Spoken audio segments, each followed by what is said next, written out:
The one and only 5 o'clock game, we got TCU, who's 1-1, traveling to SMU, who's also 2-1.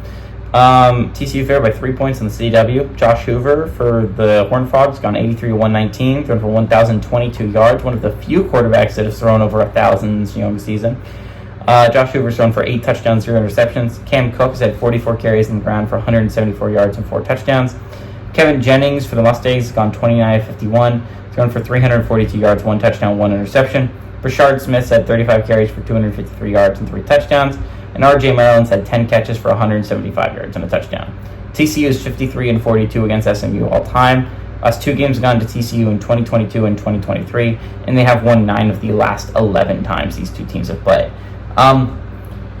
TCU played well enough to win last week, and that's going to be a hard one to get over if you're TCU. At home against UCF, you were up 28-7 at one point. And then UCF keeps just chipping into that lead, and eventually UCF takes a 1-point lead with not that long to go, and it's like, ugh, because then you drive down the football field, you get your field goal kicker in really long range, 58-yarder, and you miss it, and it's just like it's a game you could have had at home. You could be 3-0 right now, and suddenly if you're 3-0, we're talking about TCU a lot differently, right? Well, TCU is probably not a top 25 team, but they're probably fringe, right? I mean, they're probably talking about the same amount as UCF in all honesty, but the Big 12 doesn't have that many undefeateds left. There's 3 undefeateds in the Big 12 that are currently unranked.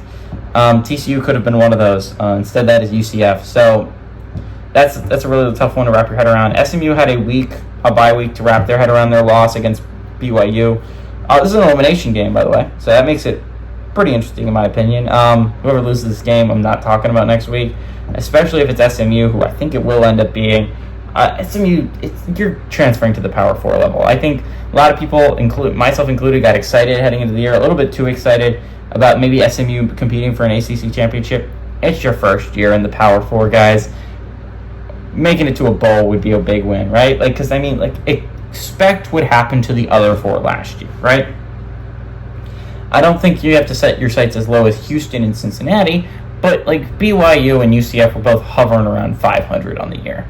I think you want to hover around 500 on the year. In all honesty, if you're SMU, that should be your goal. I don't expect you to be competing for an ACC championship right off the bat. You want maybe second year. Second year you can hope for that because you're looking at UCF and BYU. They're brand new. They're in their second year, and they're both at 3-0, and they're playing really good football right now. Maybe second year you can consider yourself a dark horse, but first year, just try and get your feet underneath you. And I think this is going to go rough for SMU. In all honesty, I think TCU is only favored by 3 points. I think they're going to be upset coming off a loss. Good teams don't lose twice in a row. I think TCU is a solid squad, and I don't think they lose twice in a row. Give me TCU on the road to beat SMU and cover the 3-point spread.